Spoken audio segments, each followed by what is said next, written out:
بسم الله الرحمن الرحيم نحمده ونصلي على رسوله الكريم أما بعد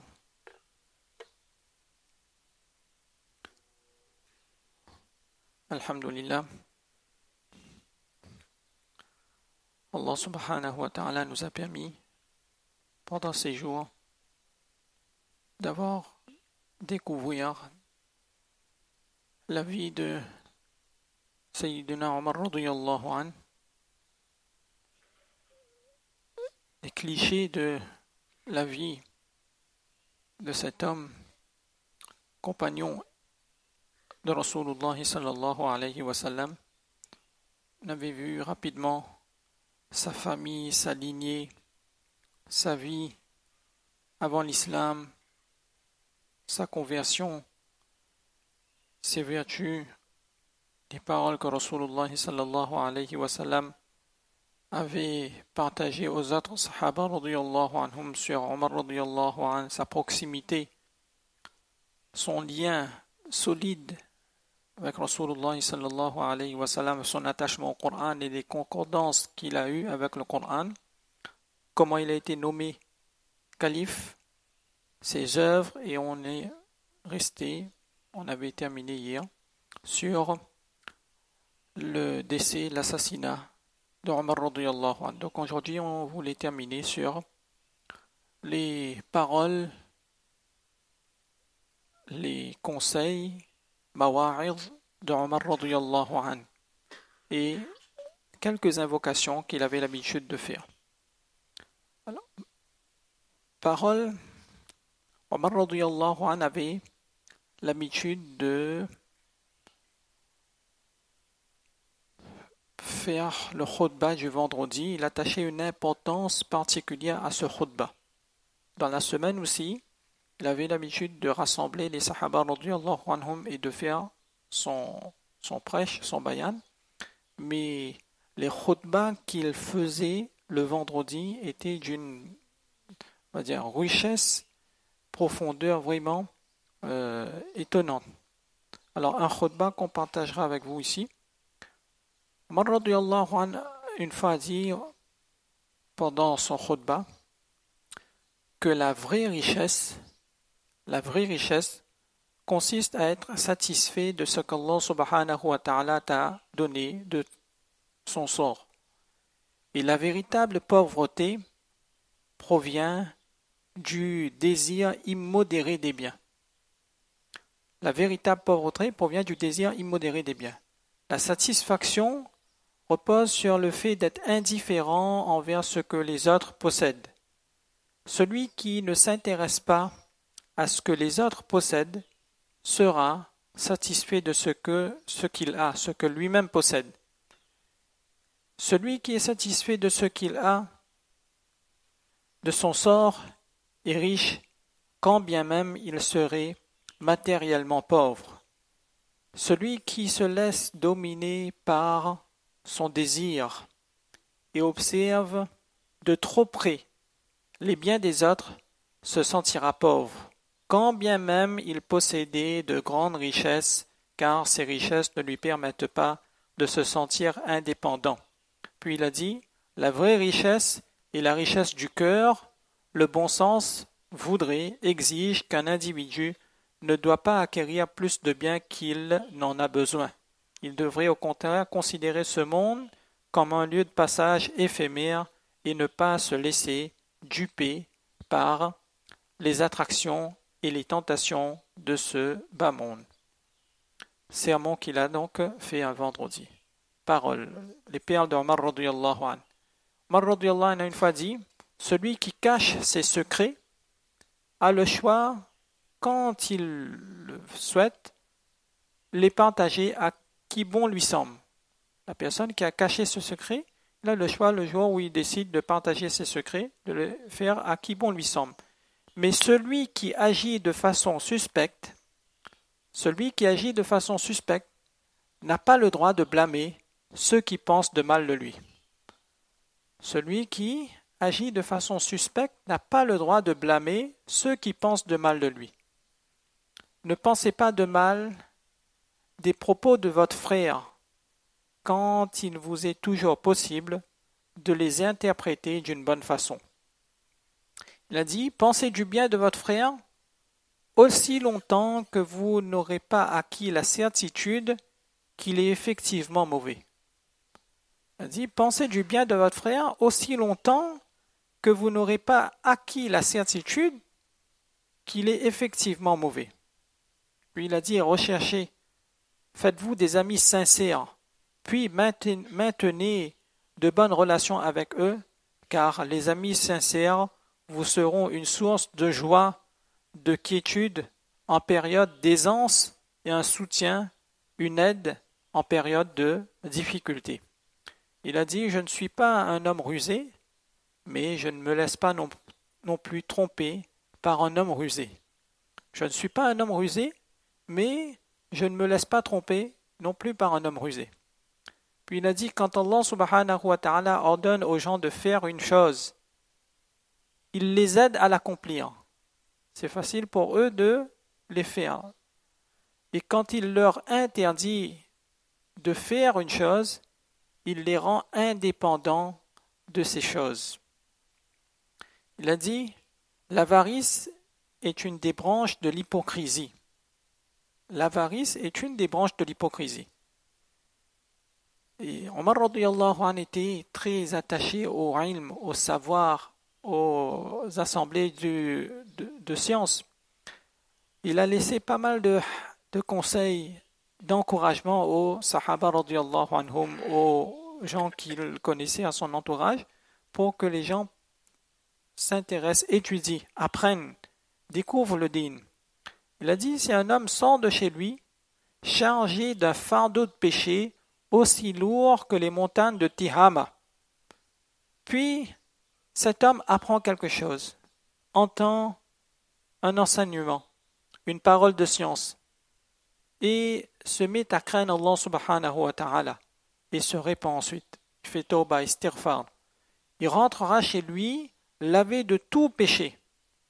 Et il a terminé, il a dit aussi, ne négligez pas les rassemblements des savants, les majalis du savoir.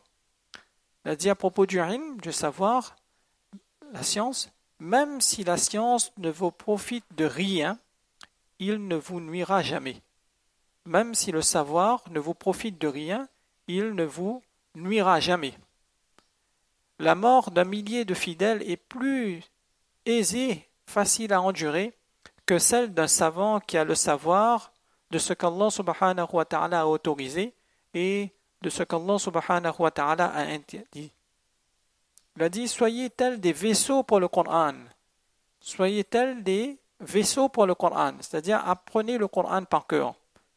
Et soyez des sources de connaissances. Et demandez à Allah subhanahu wa ta'ala qu'il vous accorde votre subsistance au jour le jour.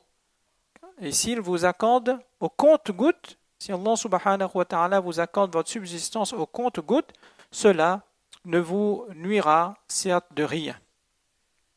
Il a dit, partez en quête de savoir, étudiez et enseignez-le aux gens. Apprenez à être digne et serein.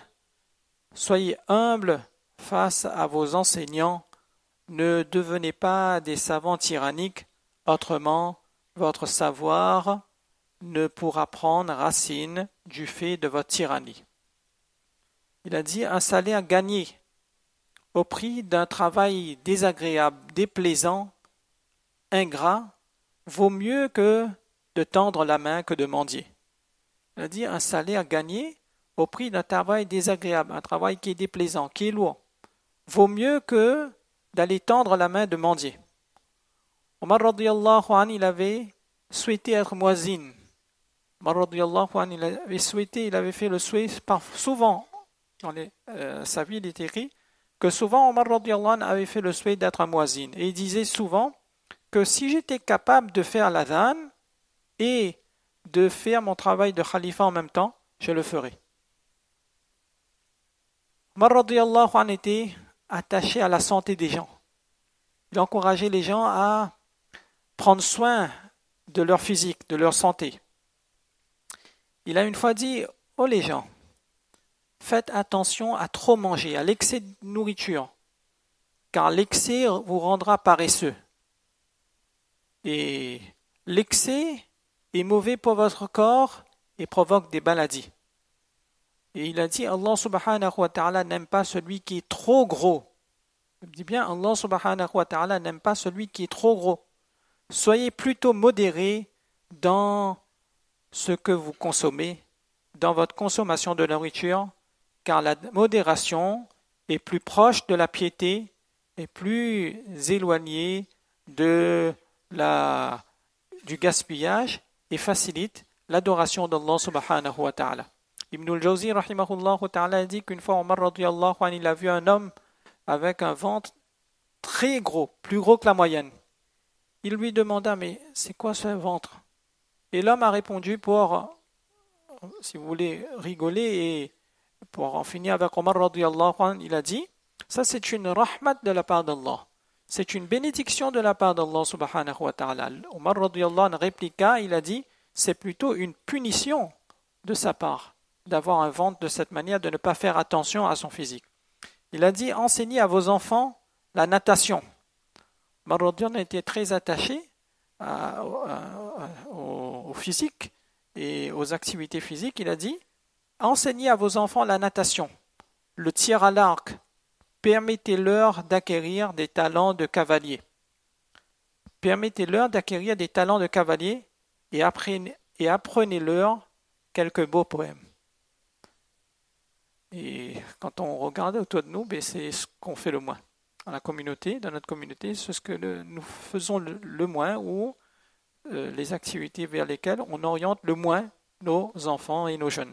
Natation, tir à l'arc, l'équitation, et apprenez-leur quelques beaux poèmes. Omar radiyallahu anhu, une fois, il a vu un homme affaibli, tellement faible, sur le point de rendre l'âme, du fait que cet homme était, on va dire, son zuhd, son détachement de ce dunya. Il le frappa de ce bâton et lui dit, ne cause pas la mort de notre religion par ce comportement. Ne cause pas la mort de notre religion par ce comportement, par ton état. Et Ashifa bint Abdillah, rahimahullah ta'ala, la petite fille d'Omar radiyallahu anhu, rapporte qu'une fois, elle vit quelques personnes marcher lentement et parler à voix vraiment basse. Elle demanda qui sont ces gens. Shifa, rahimahullah ta'ala, demandait qui sont ces personnes-là qui marchent tellement lentement et qui parlent tellement doucement. Les gens disent ce sont des ascètes, des personnes qui sont détachées de ce dunya, de ce monde, de ce bas monde. Alors elle a dit, par Allah, quand Omar radiyallahu anhu parlait, on l'entendait. Quand il marchait, il allongeait le pas. Et quand il portait un coup, il frappait durement. Et pourtant, par Allah, il était un véritable zahid, ascète de ce dunya. Omar radiyallahu anhu toujours. Omar radiyallahu anhu, parmi les qualités de Omar radiyallahu anhu, il était vraiment détaché de ce dunya. Et il a dit une fois, j'ai bien réfléchi à ce monde et à la réalité de ce dunya, et je me suis rendu compte que si je devais donner préférence à ce bas monde, cela assombrirait mon akhirah, mon au-delà. Et si je devrais donner préférence à l'autre monde, cela assombrirait mes perspectives pour ce dunya-là. Mais il faut faire un choix. Comme il faut faire un choix, je préfère compromettre mes chances en ce monde éphémère plutôt que mes chances dans l'autre monde. Un jour, un vendredi, Omar radiyallahu anhu est sorti avec un izar, un pagne rapiécé de 12, avec 12, on va dire, morceaux de tissu qui étaient racolés sur son izar. Un autre vendredi, il est sorti, il était en retard et quand il est arrivé, il s'est excusé à l'assemblée qui était déjà présente et il a dit que ce qui m'a retardé aujourd'hui, c'est ce vêtement. En fait, Omar radiyallahu anhu n'avait qu'un vêtement et ce vêtement a été lavé et je n'en possédais point d'autre. Le détachement de ce dunya de Omar radiyallahu anhu à ce dunya. Omar radiyallahu anhu, pour terminer, les qualités, il est toujours sur sa foi en Allah subhanahu wa ta'ala, sa crainte. Omar radiyallahu anhu disait souvent, souvenez-vous du feu de l'enfer, car sa chaleur est intense, son abîme profond et le séjour y est long. Il a dit, prenez le temps de faire le point sur vous. Prenez le temps de faire le point sur vous-même avant que vous ne deviez rendre des comptes. Faites les comptes avant qu'ils ne soient faits et préparez-vous pour le grand jugement. Donc la foi en Allah subhanahu wa ta'ala, son détachement de ce dunya, sa piété, l'humilité. Omar radiyallahu anhu, une fois, Omar radiyallahu anhu est sorti et il était à l'extérieur de Madina Munawwara en un jour de forte chaleur. Et maintenant, pour rentrer à Madina Munawwara, il se disait que s'il y a quelqu'un qui passe, je vais monter sur sa monture pour rentrer à Madina Munawwara. Et au même moment, un jeune homme qui passe. Alors il a demandé au jeune homme de venir et de le prendre avec lui. Le jeune homme est descendu de sa monture, il a demandé à Sayyidina Omar radiyallahu anhu de prendre sa place. Et Omar radiyallahu anhu a dit non, nous on va monter tous les deux. Alors il a laissé la place à... Le jeune homme il a demandé à Omar radiyallahu anhu de s'asseoir en avant et pour qu'il s'installe à l'arrière. Omar radiyallahu anhu a refusé, il a dit que c'est toi qui mérites d'être à l'avant et moi à l'arrière. Et Omar radiyallahu anhu s'est installé à l'arrière. Quand il est rentré à Madina Munawwara, les gens étaient étonnés de voir Omar radiyallahu anhu dans cette position-là. C'était donc quelques paroles de Omar radiyallahu anhu. Et pour terminer, quelques petits doigts de Omar radiyallahu anhu. Omar radiyallahu anhu avait l'habitude de dire Allahumma inni da'ifun faqawwini wa inni shadidun falayyini wa inni bakhilun fasakhini. Oh Allah, je suis faible, donne-moi la force. Wa inni shadid, je suis dur, rude, adoucis-moi. Et wa inni bakhilun fasakhini, je suis avare, rends-moi généreux. Allahumma inni faqirun, et dans une variante que je suis démuni, pauvre, enrichis-moi. Il a dit, parmi ses doigts, les doigts qu'il faisait, Allahumma asimni bihablik. Oh Allah, préserve-moi par ta corde, hablullah. Warzuqni min fadlik. Et subviens à mes besoins par ta grâce et rends-moi le plus respectueux de tes ordres. Waj'alni ahfadhu amri. Allahumma arzuqni shahadatan fi sabik. Doigt connu de Omar radiyallahu anhu. Il disait, oh Allah, donne-moi la mort en martyr dans ta voie. Waj'al mawti fi baladi rasulik. Et fixe ma mort dans la ville de ton Rasoul, dans ton messager sallallahu alayhi wa sallam.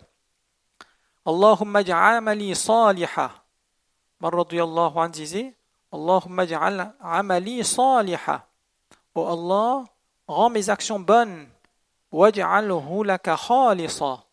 Et fais en sorte qu'ils sont exclusivement pour toi, sincères. Wala taj'al li ahadin fihi shay'a, et ne mets aucune part pour quiconque dans mes actions. Allahumma tawaffani ma'al abrar. Wala tukhallifni fil ashrar. Wa alhiqni bil akhyar. Oh Allah, accorde-moi la mort avec les pieux et ne me laisse pas parmi les mauvais et fais-moi rejoindre al-akhyar, les personnes choisies. Doigt très simple qu'Omar radiyallahu anhu disait Allahumma afina wa'fu anna. Oh Allah, garde-moi avec afia, la santé. Wa'fu anna, et pardonne-moi. Allahumma ghfirli dhulmi wa kufri. Oh Allah, pardonne mes dhulm, mes excès et mon ingratitude. Allahumma hfadni bil islami qa'ida wa hfadni bil islami qa'ima. Ce doigt qu'on entend, c'est le doigt de Sayyidina Omar radiyallahu anhu.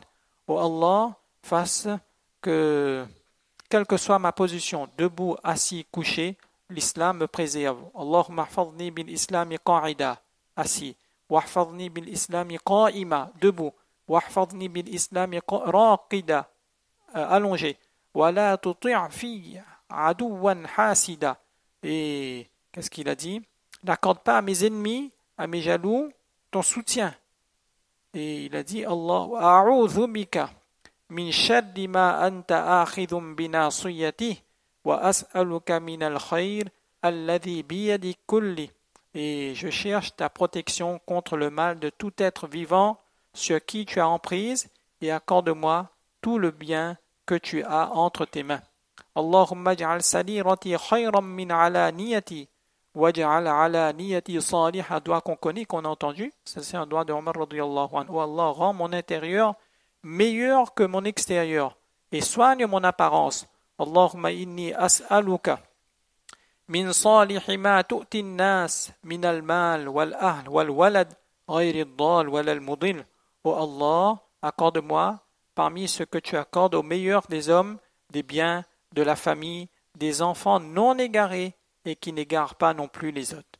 Voilà donc quelques notes qu'on a pu, qu'Allah subhanahu wa ta'ala nous a donné tawfiq de partager sur la vie d'Omar radiyallahu anhu, qu'Allah subhanahu wa ta'ala nous donne tawfiq de comprendre ces paroles, qu'Allah subhanahu wa ta'ala renforce notre attachement avec ces hommes qui ont accompagné Rasulullah sallallahu alayhi wa sallam, et une manière très simple de renforcer ce lien avec eux, c'est de ne pas les oublier dans nos doigts, dans le Ithal al-Thawab qu'on fait pour nos proches, mais on fait Ithal al-Thawab. Si Allah subhanahu wa ta'ala nous donne tawfiq de lire le Coran, de faire un doigt pour eux, de faire une sadaqa pour ces gens-là, mais ces actions que nous partageons les récompenses avec eux sont des moyens très simples et très efficaces pour entretenir notre lien, et vous allez voir, notre lien avec ces sahaba radiyallahu anhu deviendra solide. Allah subhanahu wa ta'ala nous donne tawfiq de toujours s'attacher à la vie de ces hommes-là. Mawlana Abul Hassan Nadawi rahimahullah ta'ala disait que la personne qui s'attache au hadith, que chaque matière a un effet sur la personne qui l'étudie. Le Coran a un effet, le hadith a un effet, chaque matière a un effet.